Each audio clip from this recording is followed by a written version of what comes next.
Support for podcasts comes from Milwaukee School of Engineering Center for Professional Education, offering courses in AI machine learning, project management, and more. Program information at msoe.edu/CPE. Lake Effect brings you conversations about what's happening in Milwaukee and the people, places, and organizations that shape our community. This is Lake Effect Spotlight from WUWM, Milwaukee's NPR. Kim Sajet was previously the director of the Smithsonian's National Portrait Gallery, where she worked to increase the representation of women and people of color in the collection. In May, President Trump claimed to have fired Sajet from the Smithsonian, in part because of her work to diversify its collection. Although the Smithsonian made it clear the president has no authority to fire its employees, Sajet decided to resign from her position a couple of weeks after the incident.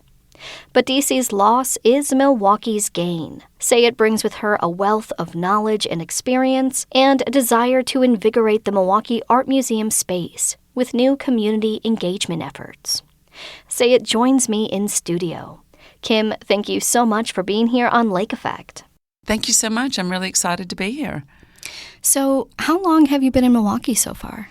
Oh, gosh, I'm guessing maybe I'm rounding out 2 months. I've been on the job 4 weeks. How are you liking it? Oh, I love it. I love it. I love Milwaukee people. They're so friendly. I love the city. I ride my bike to work. I know everyone says it's going to get colder. I don't believe you. It's just been amazing weather. But, of course, the museum is the reason I came, and it's such a fabulous institution. And, of course, it is on the lake, which is useful for the lake effect. Very useful indeed. Now, you directed the Smithsonian National Portrait Gallery for more than a decade. 12 years, yeah. I started on April Fool's Day, 2013, go figure. What has that transition been like for you? Because the Smithsonian is a world-renowned institution, and of course the Milwaukee Art Museum is in its own way, but I would imagine the pressures are very different. Yeah, I mean, they're very different organizations. I loved the Smithsonian, continue to love it. You know, it's a big institution that was set up for the increase and diffusion of knowledge, and everyone who works there truly feels that they have a mission, which is to help America and, of course, everyone who comes to America better understand our history and ourselves. It's a combination of the arts and sciences. And, you know, one of the brilliant things is thanks to the support of Congress, it's free. So that's a big difference, of course, from where you are now at the Milwaukee Art Museum. A national institution, a big museum, brings its own, bigger problems too. And I certainly feel for my colleagues right now because they're in a shutdown. So this is the first time in 12 years that I haven't had to negotiate or work with my team on a shutdown. And I feel a little bit sort of, I don't know, I'm watching from a distance and sending them my love. Yeah. I mean, you yourself were in a bit of a firestorm, it seems like. The president said he fired you. That obviously put your name into headlines. And I have to imagine as a museum director, that was an odd situation to be in. What was that like for you? I think the word odd is actually really appropriate because, of course, the President of the United States cannot fire any director of the Smithsonian. We work for the Secretary of the Smithsonian, brilliant scholar and historian, Dr. Lonnie Bunch. But it did feel very odd to suddenly be singled out because my programs, and I'm very proud of it, was to focus on diversity, equity, and inclusion. As you may or may not know, the history of portraiture, which is a very elite art form, until we got photography, people had to be able to afford a painting or a sculpture, and it was very, very expensive. So it was, reserved for the elite, and they happened to be non-diverse people, mostly men. And so one of my big projects was to really reflect the words on the Great Seal of America, E pluribus unum, out of many one, so that when people came to what is their portrait gallery, they could identify with the people there and could feel welcome and part of the nation. So it was an odd thing to be singled out.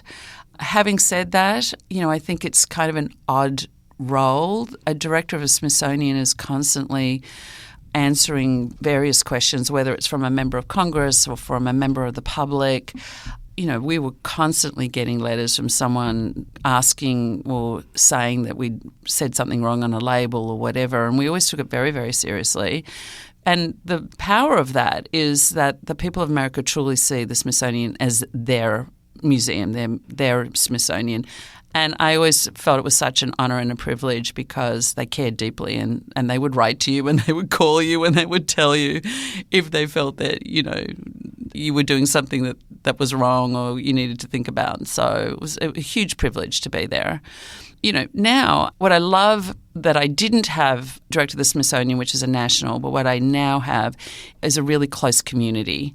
And I love that. I love the fact that my board members all live close. We get to see each other.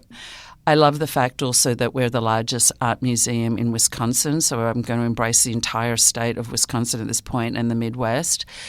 It is also an international collection, so I was dealing just with American art pretty much. And as you can probably tell from this accent, I have an international background, so I loved that. I also just feel like the location. The Portrait Gallery is not on the National Mall, for which I was always quite grateful, actually, because we had a very large local audience that was coming to see us. But here we're on this amazing location on the lakefront, and I feel that the Milwaukee Art Museum can lean into that much more and become a destination for people across the country and even across the world to come. It's interesting hearing you talking about people writing in about, misinformation on plaques or whatever it might be, because, of course, as a public radio station, we also have very very passionate listeners.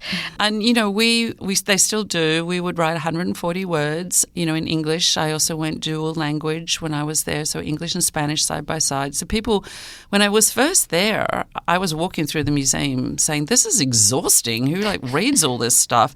But it turns out that they do, or they'll take a picture with their phone. And now that is something that I'm talking to our team at Milwaukee Art Museum more about. Is I want more information. I want people to have more information written in a way that is super accessible. But Joy, as you can appreciate too, not just reading, but also video and audio, because I think people's learning styles have changed thanks to technology, and I think about it as sort of layers of interpretation that meet different audiences where they are at. And that's a big job, but also extraordinarily exciting and a huge privilege.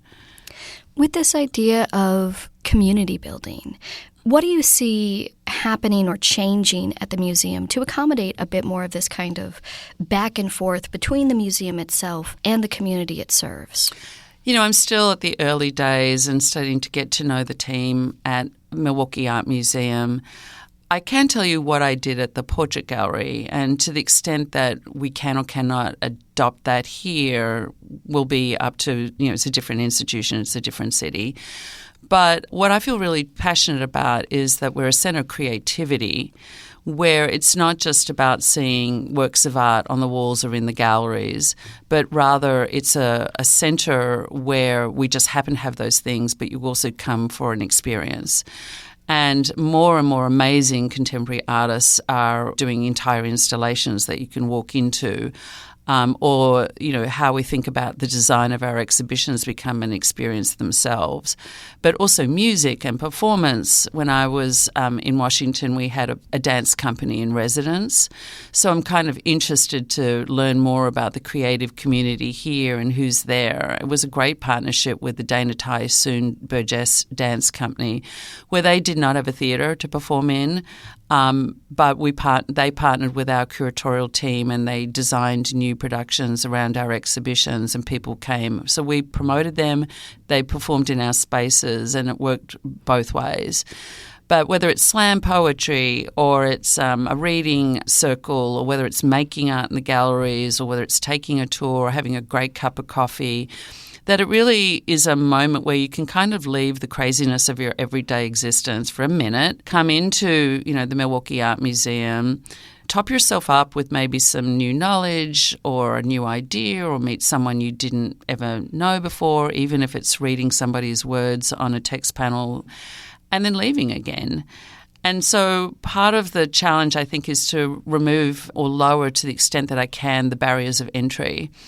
so that everyone feels that they can come in and pop in.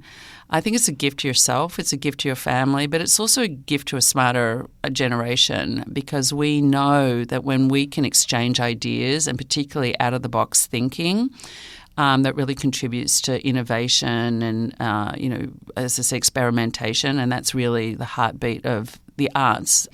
Art is about experimentation and innovation. And then pass that information on to others, we all get better for it.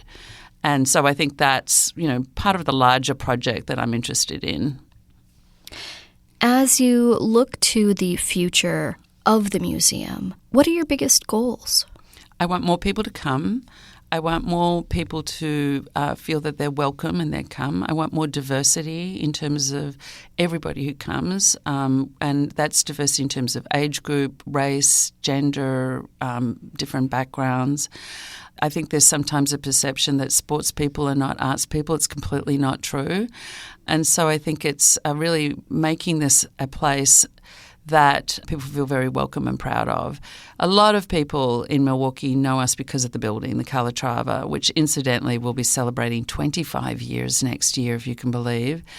I would like people to also understand what's inside and feel really proud to come and take, when your mum's in town or you've got a friend coming from overseas, or you just want to give yourself the gift of creativity and, out-of-the-box thinking, that you consider the Milwaukee Art Museum. All right. Well, Kim, thank you so much for taking the time to chat with me. Thanks. All right. Be well.